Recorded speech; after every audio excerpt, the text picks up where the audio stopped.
도로 위 사건 제보네요. 네, 지난달 19일 오후 3시 50분쯤에 서울 서초구의 한 도로에서 발생한 사건입니다. 제보자는 약속에 갔다가 집으로 돌아가던 길이었는데요.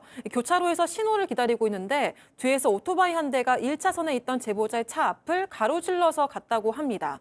그러고서는 2차선에서 이제 신호를 대기를 하고 있는데요. 신호가 바뀌고 직진을 하려는데 갑자기 오토바이가 깜빡이도 켜지 않고 제보자가 있는 1차선으로 끼어들었다고 해요. 제보자가 당황해서 속도를 줄였고 경적을 울려서 겨우 사고는 피할 수 있었다고 합니다. 여기까지만 해도 좀 가슴을 쓸어내릴 만한 일인데 그 이후에 생각지도 않게 더 큰 시비에 휘말렸다고 합니다. 자, 그러면 훅 끼어든 그 당시 상황 블랙박스 영상 바로 만나보시죠.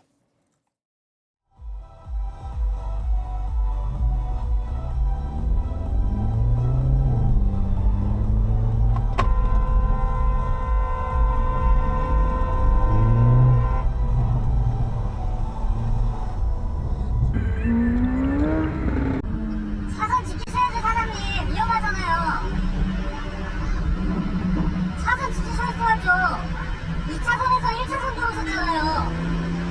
위험해요. 자, 교수님. 네. 물론 이제 크랙션 소리가 삥 이렇게 오래 눌렸기 때문에 오토바이 운전자가 조금 이제 기분이 거슬릴 수는 있는데 사실 원인 제공을 보면 이 오토바이 운전자가 1차선으로 깜빡이도 없이 그냥 이렇게 들어온 거죠. 그러니까 사실 위험했던 상황이 맞는 거죠. 그래서 크랙션을 삥 울리고 이 운전사께서 이제 2차선으로 말하자면 이제 피해 준 것 같습니다. 그런데 여기서 그냥 자기 갈 길을 가면 되는데 이 제보하신 분의 말씀에 따르면 그런데도 또 사이드 밀러를 이렇게 힐끔힐끔 보면서 계속해서 이 차를 계속해서 이제 주시했다는 거예요. 그래서 안 되겠다, 나도 얘기를 해야겠다라는 생각이 들어서 옆으로 이제 나란히 가면서 이건 너무 위험하지 않냐. 차선을 이렇게 2차선에서 1차선으로 바꾸면 어떡하나라고 얘기를 했는데 친절하게 얘기를 했는데 오토바이 운전자는 처음부터 야, 반말로 시작해서 뭐 이렇게 본인의 잘못을 전혀 모르는 태도로 불쾌한 내색을 비쳤다고 합니다. 자, 일단 영상만 봤을 때는 오토바이 운전자가 좀 경솔했던 것 같은데 말이죠. 자, 그런데도 뭔가 적반하장의 냄새가 납니다. 대체 왜 그랬을까요? 체크포인트 짚어보죠. 내가 1차선이야. 자, 이후의 상황 영상으로 만나보시죠.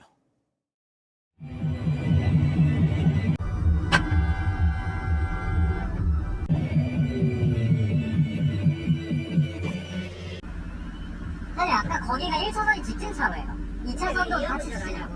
위험운전이 아니라 아저씨가 1차선으로 들어오셨어요. 뭔 소리야? 내가 2차로였는데. 제가 1차로예요. 거의 똑같이 직진이에요, 아저씨. 유턴이 안쪽에 하나 더 있어요. 더 있어요. 그러니까 내가 말하는 거는 네. 유턴 1차로니까 내가 1차로에서 아니야. 들어와가지고 교차로 끝나고 이렇게 들어온 거지. 아니요. 위험운전한 거 요새 그렇게 크락시 올리고 할 일이야? 차 있다고. 그런 걸 사과하라고. 굳이 까오잡는 것도 아니고 뒤에. 내가 왜 까오를 잡아요? 아저씨가 이렇게 밀면서 들어오는데. 박든가. 왜 박아요, 내가? 서로 머리 아프게. 네. 천천히 오라고. 알았으니까 일단 타세요. 죄송하고. 오빠는 좀 밀든가. 아니, 왜 밀어요? 사장님 같이잖아요, 몸이. 밀든가. 사대봐. 당신이 위험운전한 거잖아. 그러니까 얼른 가세요. 아저씨도 일하셔야 되잖아요. 이게 어떻게 소파였지? 그러니까 사장님 얼른 가시라고요. 부르시고 같이 하고. 자, 이 오토바이 남성은 본인이 제대로 가고 있었다라고 그렇게 믿고 있네요. 그러니까 믿고 있다고 할지라도 저 상황이 좀 이해가 안 가는데 말씀하신 것처럼 아마 본인은 1차로에 있었고 이 차라고 사선이 제보자 차량이 유턴 차선에 있다 갑자기 끼어들었다 이런 식으로 생각을 하는 것 같습니다. 하지만 확실하게 다시 찍혔잖아요. 블랙박스 카메라에 찍힌 거 보면 제보자 부분이 분명히 1차로에 있었고 오토바이 2차로에 있다가 갑작스럽게 1차로로 들어와 버린 거거든요. 그러니까 놀란 거죠. 저 상황이면. 놀래서 게다가 앞에서 브레이크까지 밟으니까 사고 날 뻔했던 겁니다. 그래서 경적을 울린 건데 그거를 지금 다시 자기에게 클락션을 울렸다는 이유로 차를 앞지르기 위해서 막은 다음에 이제 적반하장으로 바로 그때부터 화를 내기 시작한 거죠. 아니 그게 경적 울릴 일이냐. 그럼 차라리 그럼 들어온지 박던가. 게다가 지금 저 대화를 들어보신 분은 아시겠지만 이 제보자 블랙박스 운전자랑 같은 경우는 계속 존댓말을 쓰면서 알았다 나중에 죄송하다고 얘기까지 해요. 그러니까 거기서 도로에서 싸우면 뭐합니까? 알았다 죄송하니까 빨리 아저씨도 일하셔야 되니까 가시라라고 했는데 그때부터 욕을 계속하는 거예요. 심지어는 주먹으로 때리려는 시늉까지 하고 뭐 삐처리 계속 나온 것처럼 욕을 이어갔던 상황인 거죠. 자, 결국 그래서 경찰에 신고도 하고 갓길에 차를 세웠답니다. 당시 상황 그리고 경찰과의 통화 내용 이어서 들어보시죠.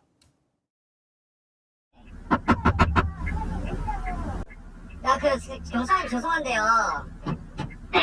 지금 들리시나요 혹시? 천천히 소리만 들려요. 네, 근데 이분이 계속 저한테 위협하셔가지고 좀 빨리 와달라고 해야 될 것 같아요.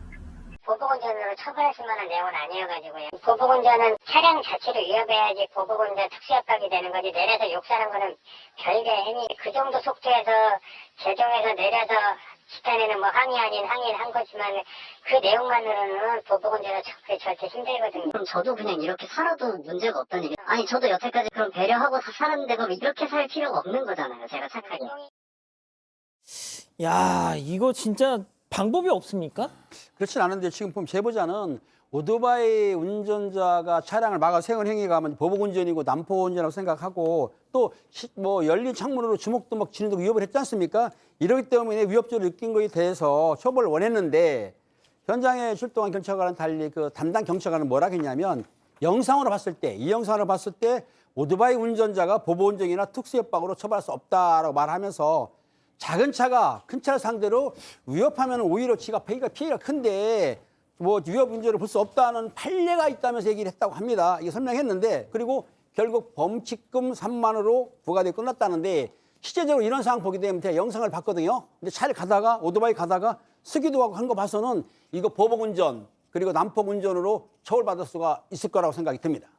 아, 양 변호사님, 아, 저렇게 저 영상이 있는데 저는 글쎄요, 조심스러운 추측이지만 저 경찰관 분이 수사를 회피하려고 하신 게 아닌가 하는 생각이 들어요. 아니 큰 차에 대해서는 작은 차는 보복운전을 못한다는 게 그게 일반적인 상식적으로도 좀 맞기가 쉽지가 않고요. 물론 위협이라고 하는 부분이 뭐 옆에서 들이대거나 이런 것도 아니고 앞에서 저렇게 하면 무서울 수밖에 없는 거고. 아, 당연하죠. 그리고 아니, 그러니까 내려서 방금 얘기하신 것처럼 예. 트럭이 오토바이를 앞에서 막 급정거하는 건 예. 보복운전이 된다. 예. 그런데 오토바이가 트럭 앞에서 급정거하는 건 보복운전 아니다. 왜? 오토바이는 작으니까. 아, 이게 말이냐고요. 그러니까 그것도 좀 뭐 어떤 판례인지 모르겠습니다만 일단 이해가 안 가고 그리고 저게 보복운전으로만 꼭 처벌이 될 문제는 아닌 거예요. 명백한 위협을 느끼잖아요. 일반인이라고 한다라면. 그리고 저기서 내려라고 한다는 분이 욕설하고 앞에서 거의 뭐 심한 욕을 하면서 지금 차 와서 차 문까지 두드리고 주먹을 허공에 휘둘렀다는데 사람 몸을 향해서 직접적으로 몸이 닿지 않더라도 협박이 되거든요. 오토바이로 들이받지 않았으니까 특수협박은 아닐 수 있어요. 특수협박이 아니지만 일반 협박은 되는 거거든요. 저 부분은 저는 보복운전만 안 된다고 될 게 아니라 다른 부분을 따져봤어야 되는데 아마도 말씀드린 것처럼 이거 그냥 일 크게 만들기 싫다 뭐 이런 생각하시는 게 아닌가? 좀 죄송하지만 그런 생각까지 들 정도의 상황입니다. 예.